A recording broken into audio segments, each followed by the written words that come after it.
2 anesthetists, 6 physiotherapists, and perioperative nurses from both Australia and Boram Hospital.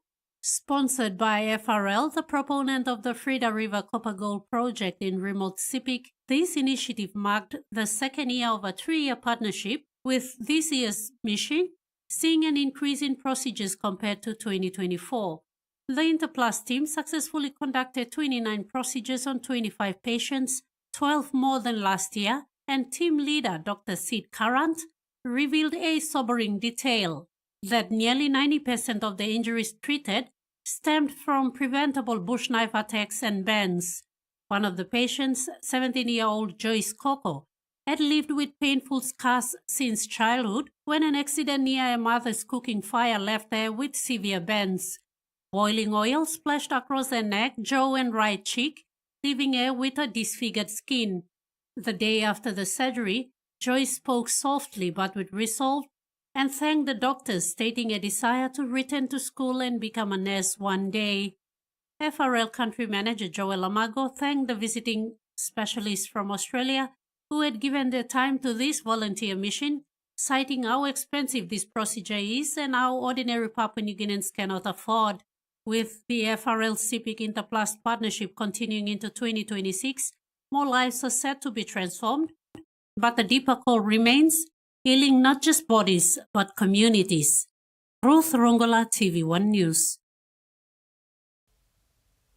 About 50 city wardens were deployed to Manu Auto Port in the nation's capital on Monday, January the 21st, to assist police in mitigating lawlessness in that area. This is now the third batch of deployment. The 50 wardens comprising of youths from different ethnic groups were deployed after undergoing 1 week of military training. They now join the other wardens who were deployed to Gordons, Perko and Badili. According to team leader Stephen Francis, the wardens will be working in partnership with the Royal Papua New Guinea Constabulary and the Road Traffic Authority to control the flow of PMV buses, public vehicles, and at the same time, making sure vulnerable groups such as women and girls are protected when moving in public. Manu is transforming now. All youths from Manu at olive ground, now all works up. 50 manpower, or different ethnic groups. Francis thanked Governor Pakop for initiating this program as it creates a platform for the transformation of Manu, where many notorious youths are involved in keeping that area safe. Youths are established in Manu, na pulling drug, brain steam, na bagarabim sa Manu area, phone blow line or school beginning, stealing car, rascal. Now this all youths, all involved going to this NCD city warden, the good black governor bring initiative, and now all take part. All losing this drug, all losing this steal, all losing a homebrew. Now all take part. So far, more than 200 city wardens are currently providing support to police and RTA in Gordons, Perko, Badili, and now Manu. Next batch of wardens will be deployed to 9 Mile in the coming days. Tracy Pa, TV1 News.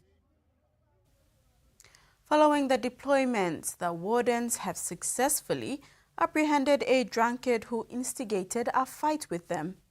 This is the first arrest made since the start of their deployment on Monday. In acknowledging their efforts, NCD and Central Commander Benjamin Turi said police will fully support the wardens. Turi stated that the police will not hesitate to arrest anyone who obstructs their duties at any of the locations where they are deployed in the city. He mentioned that the incident at Manu must be the last, and the public is asked to support that initiative.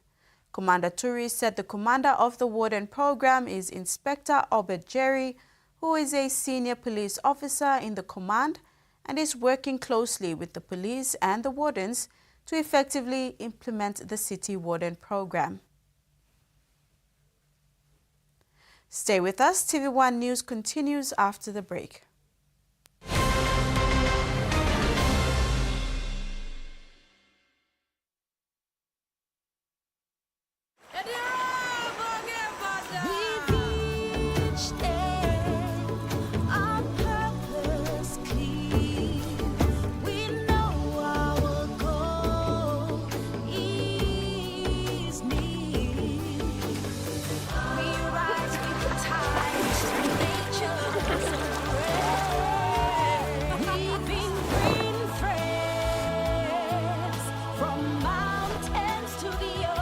connecting communities in our great nation.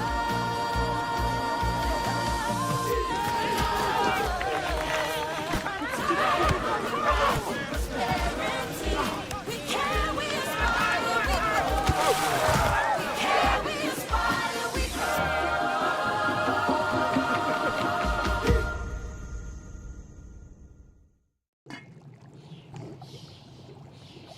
Hiya, Mama. You wait time, but me add him special flavor. put in more flavor, put in more taste. Magical karaoke up a big smile on face. Time for Kim chicken, a great kumutu. Sip, sip, the mumu, yes, magic on you. Maggie, the taste PNG loves. Open lens.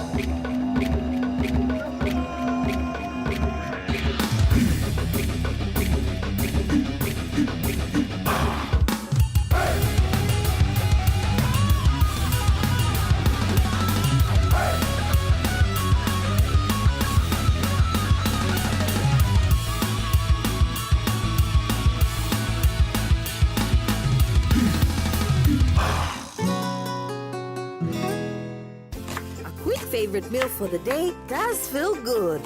Snacks noodles is my choice for a simple meal. It is easy to prepare and fast to cook. And with a touch of flavor and ingredients, quality noodles that can be cooked and enjoyed in many different ways. You see, my whole family loves it. It's made here in PNG and comes in different pack sizes. Snacks noodles, tastier but you like it more.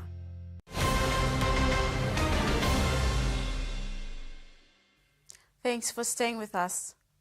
One of the first cinematographer in the country, Rabura Aiga, is encouraging the rightful authorities to take charge and develop the so-called dormant film industry. Pioneer cinematographer and the last colonial trained cameraman is speaking up about the dormant filming industry.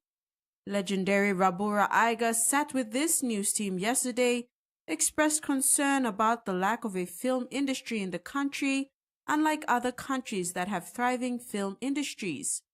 Sadly, we don't have a film industry. Sadly, we don't have. There's no, like Filipino movies, they have a film industry, they have a, so people produce those, as private companies produce soap operas. They sell it to the stations and they run them or sell them to. We don't have such. Even the talents, we don't have a pool of talents where you hire to do things. Even the commercials produce in-house. You guys do your own commercials. So the industry is not there. We don't have a film industry. He suggested the need for a film association to produce documentaries and soap operas from local filmmakers. This association will promote the appreciation and advancement of film, whether through screenings, education, or advocacy.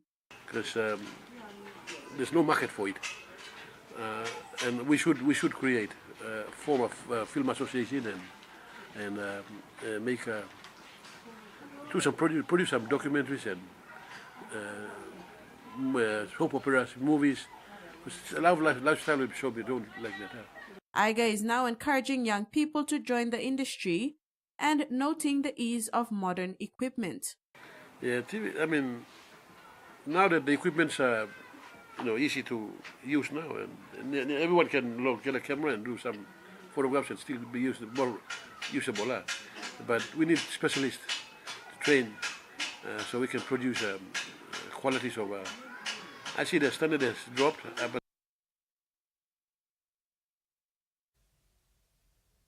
Turning abroad, a third of Australia's vegetable growers are at risk of being pushed out of the industry due to rising costs and falling returns. Adverse weather has contributed to their concerns, but more critical is the declining consumption of veggies.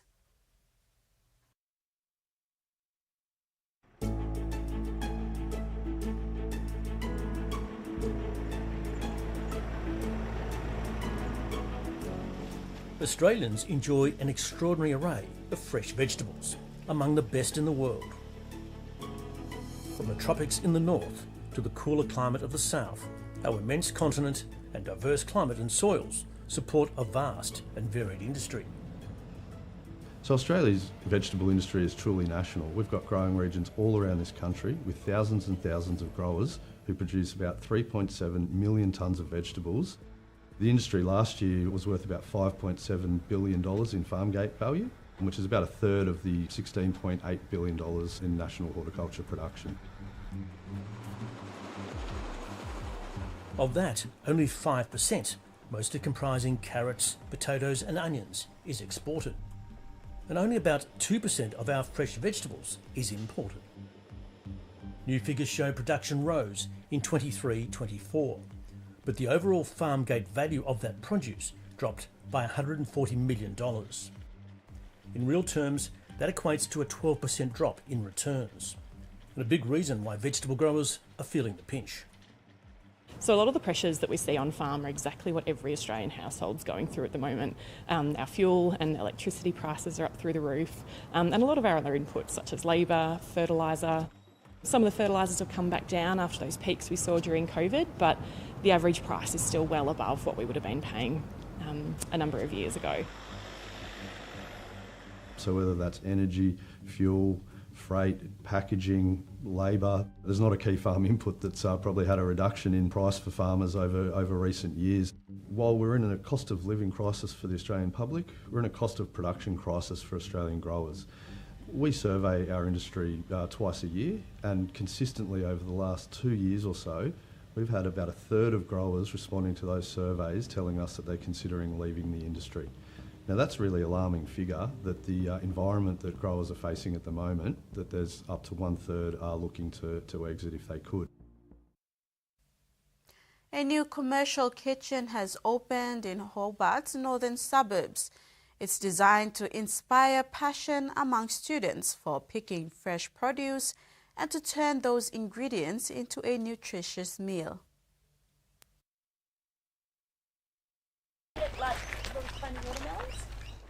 In Hobart's northern suburbs, busy hands are getting to work, scouring leafy vines and sampling fresh produce to turn into something delicious.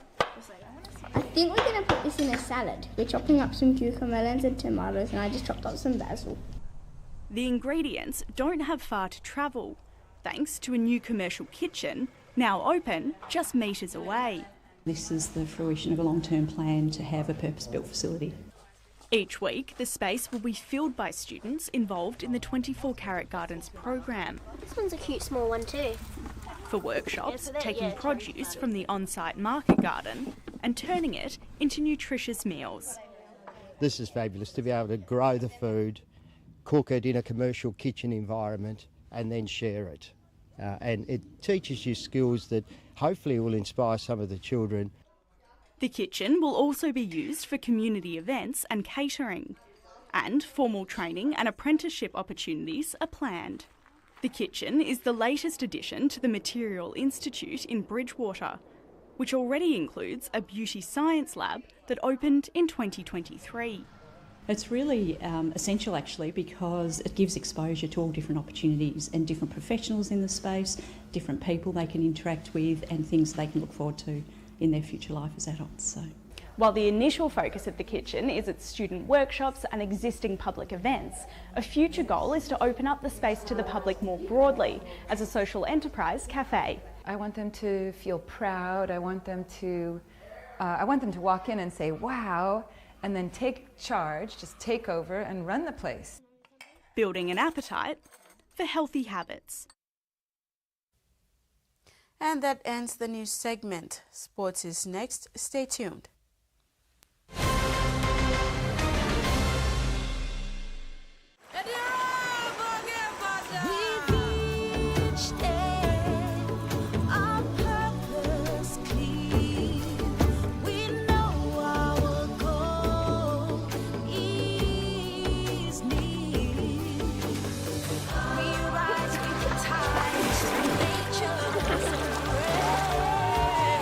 Leaving green friends.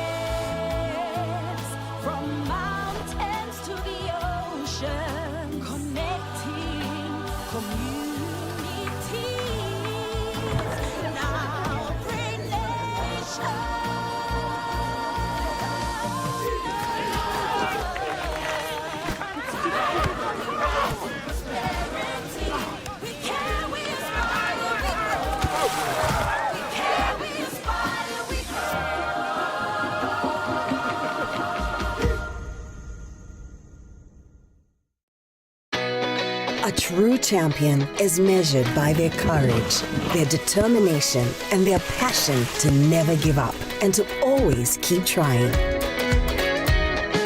With a delicious Milo and milk taste and added nutrients, Milo and milk is a great way to fuel our little champions with nourishing energy every day. Because true champions give it their all. Milo, PNG and Mia. Fine PNG made.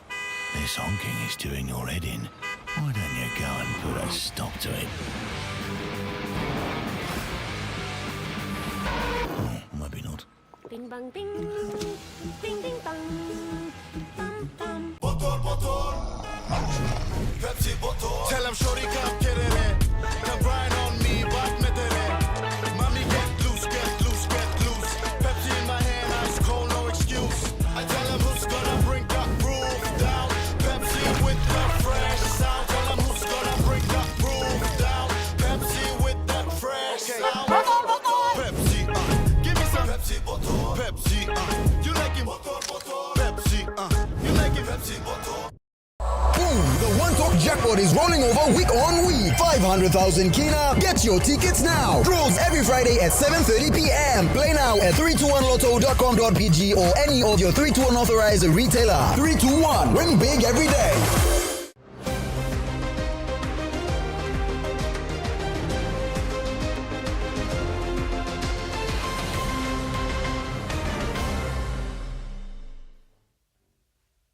Welcome back.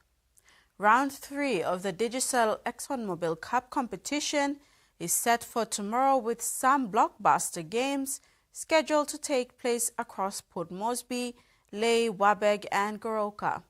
Central Dabaris, Enga Mioks and Kimber Cutters will play for their first win of the season. Back towards the middle, drifting across the park. Good hands again. They're shot for numbers on the outside with the fullback. The competition leaders, Lae Snakes Tigers, will host the Kimber Cutters in Lae Rugby League ground in the opening game of the day. Cutters face stiff challenge to register the first win of the season. The Tigers are early favourites for the 2 competition points. In the later match, PRK Mandy Muruks takes on the much improved Gulf Iso. Roger Laka's men finished the competition at the bottom last year, but have made some impression in the opening 2 games, and this match will be a good test for their progress. At the Santos National Football Stadium in Port Moresby, the Guest Resources Central Dabaris will take on the strong East New Britain Egma Gurius outfit. Coming off with a win last weekend against Cutters, the Gurius will be on the roll. The Dabaris, on the other hand, shot themselves in the foot last weekend and will be up to make amend for their disappointing finish. Second of the double-header at the Santos National Football Stadium is between Croton Hella Wigman and Asila Wagi Tumbe. Both teams have boasted a genuine forward pack this season, and the battle through the middle will play a big part in deciding the match. Up in the Highlands, the KMHL Enga Mioks will host the high-flying NCDC Port Moresby Vipers at the Ipus Oval in Wabeg. This is sure to be a cracker of a match, having a few boys from Enga province leading the Vipers' resurgence.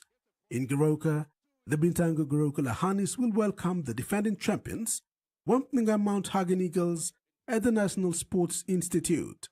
Both teams have struggled for consistency, and this match is up for grab with the best team on the day walking home with the 2 competition points. Rex Lita, TV1 Sports. Vice Chairman of Port Moresby Vipers Tony Sipa has praised the club's academy program after facilitating its first ever talent to Hull Kingston Rovers Rugby League club in the United Kingdom. Sipa is hoping to send more players to the program in the coming years. The Port Moresby Vipers Vice Chairman Tony Sipa made a compelling revelation of his experience in facilitating the PNG teen Rugby League sensation Junior Bini Kayaka to Hull Kingston Rovers in England, who has joined the club's academy program. Sipa said years of conversation between the 2 clubs had culminated into the signing of an agreement last year, leading to young Kayaka joining the club last month under a 2-year development contract. Sipa further said Kayaka has settled well with the club and is already taking classes and taking trainings with the academy team. He has also met with PNG internationals based in United Kingdom, including Kumul's captain Rhys Martin and Watson Bowers, and finding his foot at his new home. Our club will harm us, especially Jason, line administration, will harm us junior. I will put him in, will start him. Same day yet, we'll look at medical plan.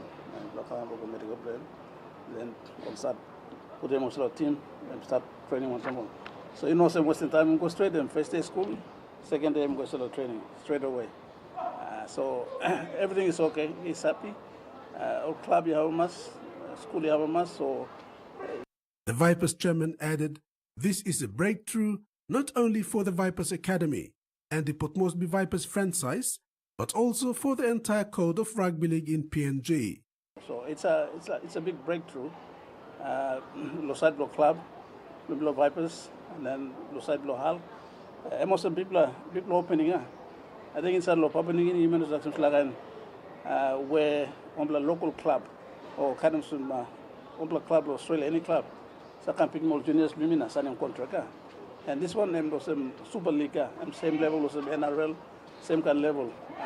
So locations like an arrangement with them.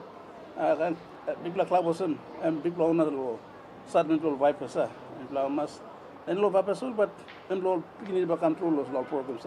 He said the Vipers Rugby League Club is grateful for success of the program and is hoping to send more players through this program, but call for corporate support. Low side long, we play low Vipers, people must like continue now.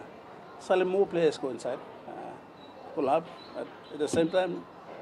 Always something free. I'm costing money low working, so we play need him some support blow. All sponsors where you can come on board supporting players so that you make a silent plan. Players go inside lab. Junior Bini Kayaka comes from a mixed parentage of Central and Milne Bay provinces. The young man from Koyari was representing Iobuna Koba Primary School in the NCD School's Rugby League competition, where he was identified and selected to be part of the Vipers Academy. Rex Litter, TV1 Sports. Melbourne Storm have extended the winning streak against South Sydney Rabbitohs in Melbourne when they held off Wayne Bennett's men with 24-16 in Anzac round yesterday. Both teams played great football. They head into half-time break 10-all, but it was the host team that came out winners in the end with 24 points to 16. Here are the highlights. Sailed towards the corner. Oh, and then inside out of Gray, back to Pappenhausen. Pappenhausen scores and Sewer for a long goal. The Gray. Oh, Kalamatangi flicks it out and it's a try. Whiten, brilliant take. Now it goes across to Liero. Here's Munster. Pappenhausen, short pass. It's Bloor, gets it on, coaches in. Oh, Katoa plucks it out of the air and he will score. And Melbourne are in. Eli Katoa. Hughes, Pappenhausen out to Katoa. Katoa winds up and links up with Meany. Meany away. They're lining up. Oh, that's a long ball pass, but this time it's cleared. Comes now to Sullivan. Oh, to Gray, surely. Yes, Whiten is over. A deserved. And that ends the sports segment. We'll now have the weather forecast.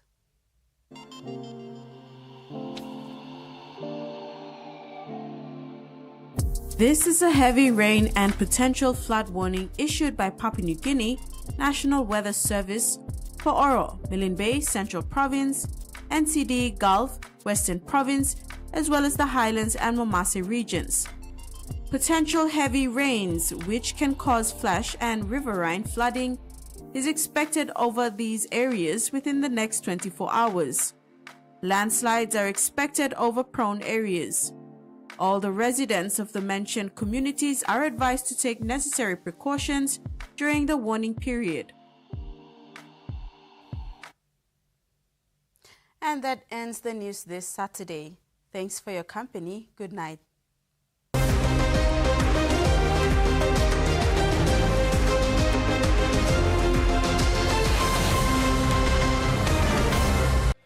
The TV1 News was proudly brought to you by